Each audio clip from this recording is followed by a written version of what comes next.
I've made some inquiries into the Imperial Court. The sooner we deal with the threats to the Empress, the better. The political situation in the Empire is dangerously unstable. It will complicate matters. Everything in the Empire complicates matters.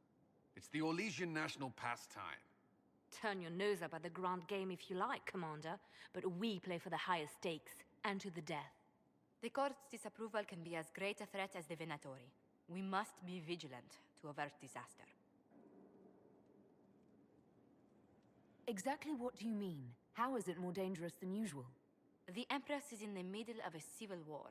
Her cousin, Grand Duke Gaspard, seeks to take her throne by force. Leliana reports that a group of elves has been sabotaging both armies, drawing out the hostilities. Orlais holds Tevinter at bay. All of Tedas could be lost if the Empire falls to Corypheus. Celine is holding peace talks under the auspices of a grand masquerade.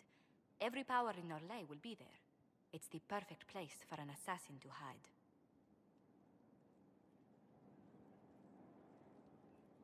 We need to attend this ball.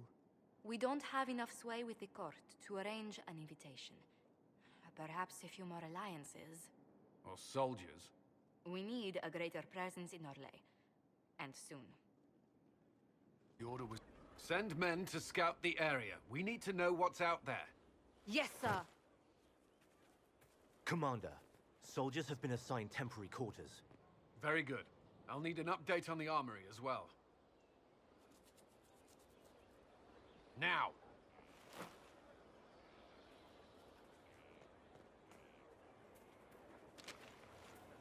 We set up as best we could at Haven, but could never prepare for an archdemon, or whatever it was. With some warning, we might have...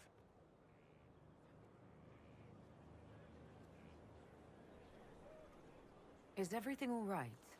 If Corypheus strikes again, we may not be able to withdraw. And I wouldn't want to. We must be ready. Work on Skyhold is underway. Guard rotations established. We should have everything on course within the week. We will not run from here, Inquisitor. How many were lost? Most of our people made it to Skyhold. It could have been worse. Morale was low, but it's improved greatly since you accepted the role of Inquisitor. You report to me now. Will that be a problem? I was brought on to oversee the Inquisition's forces and offer military advice. That hasn't changed. We needed a leader, and you have proven yourself. Thank you, Cullen. Our escape from Haven. It was close. I'm relieved that so many made it out. As am I.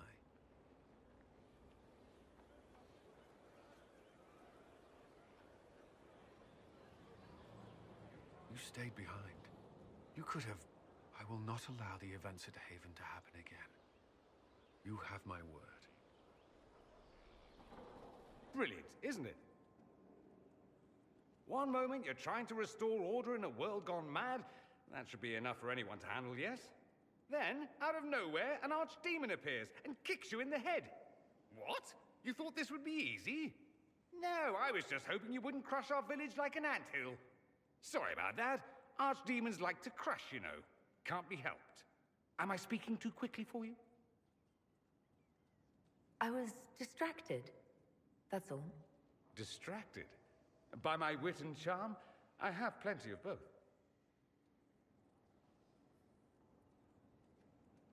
Today, at least. Oh, you wound me. I always assumed the Elder One behind the Venatori was a Magister. But this is something else completely. In Tevinter, they say the Chantry's tales of Magisters starting the Blight are just that. Tales. But here we are. One of those very Magisters. A dark spawn. Who does the Imperium say started the Blight?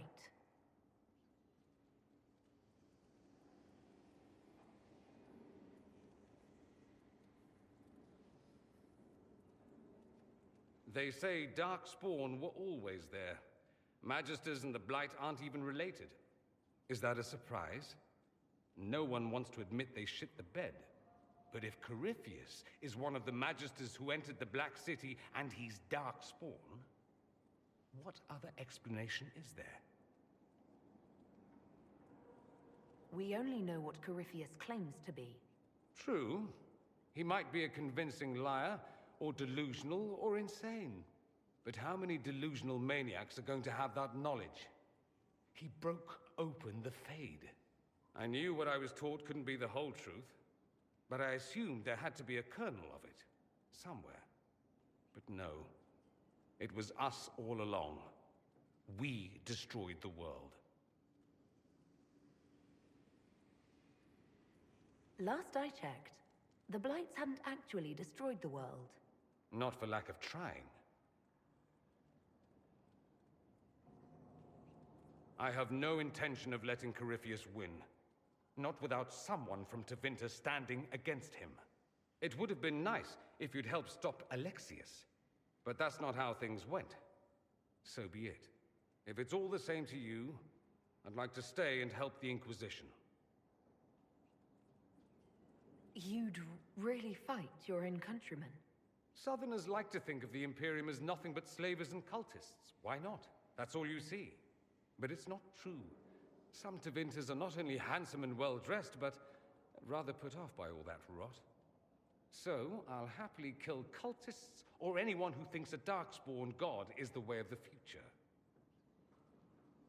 What if this is a ruse? The Venatori could have captured you, sent you here. Rather elaborate, considering they'd need to have assumed you'd escape Haven. But I am the ideal spy. Charming, clever, perfect teeth and hair. It all fits. How about this? Let me help, and you can hang me later, if you wish. I look good in rope. We can use all the help we can get. No one will thank me, whatever happens. No one will thank you either. You know that, yes?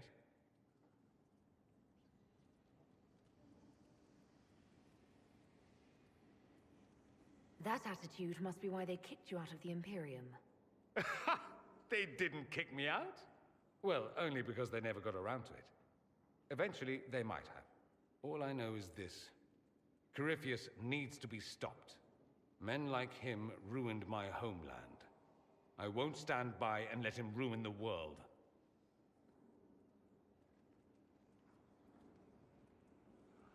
Oh, and congratulations on that whole leading the Inquisition thing, by the way.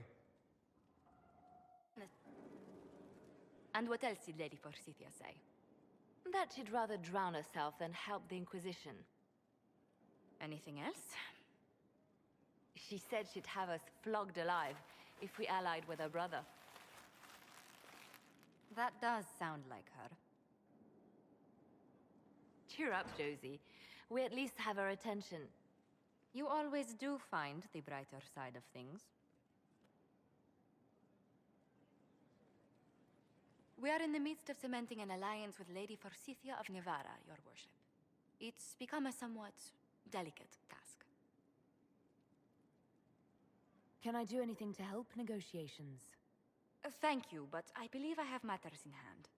I dissuaded her from sending soldiers when she learned we'd struck an accord with a brother she's feuding with. Lady Forsythia simply employs a colorful manner of speech. You're rather good-natured about threats of death and dismemberment. They are chiefly bluster, Inquisitor. Most of them. But I confess I do miss my staff from the embassy in Antiva. It was always useful to discuss the day's visitors with them. I have time if you'd like to review things with me. I wouldn't wish to impose. If it were imposing, I wouldn't have offered. Well, I admit there are a few potential alliances it would be good to discuss. Right on the parlor floor, in front of everyone at the soiree. Who does such a thing in front of their guests? The Duke of Kellington, apparently. And then there's Cole's lurking. It frightens our guests half to death. Lord Jennar still won't respond to our letters. And Sarah, can she not find a single overshirt without mustard stains on it? Not to mention... Oh goodness. Have we been here an hour already?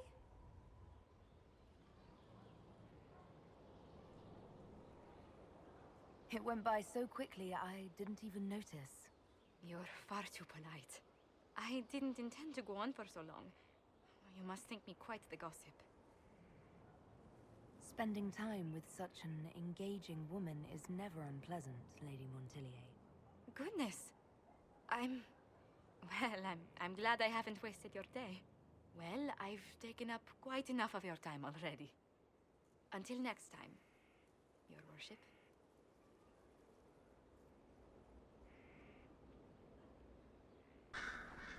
Our agents have encountered more followers of Corypheus, these so-called Venatori. Their leader, Calpurnia, has them searching elven ruins. For what, I do not know. I propose we stop the Venatori before they find what they seek. Do you know anything about Calpurnia? Only that Calpurnia is a name from ancient Tevinter legend. An unusual one.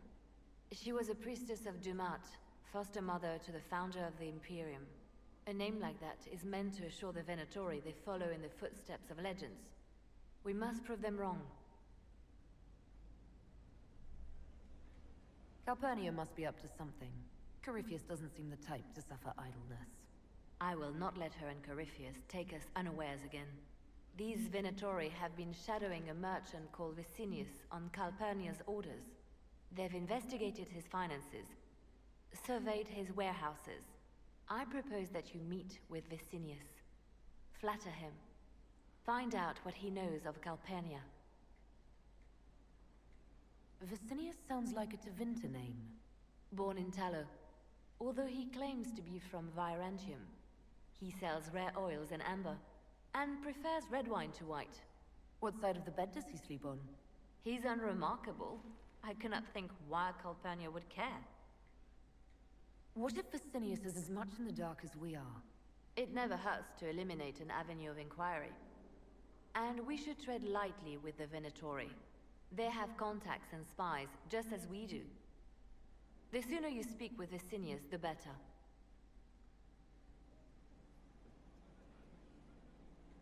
We need him to open up about these bloodthirsty cultists. I'll bring wine. Vicinius could be a useful ally. Merchants travel, and they love gossip as much as coin. I'll make arrangements for you to visit his summer home in Val Royeaux. Hopefully, your attention should be enough to pique his interest. We'll have Calpurnia's secrets yet.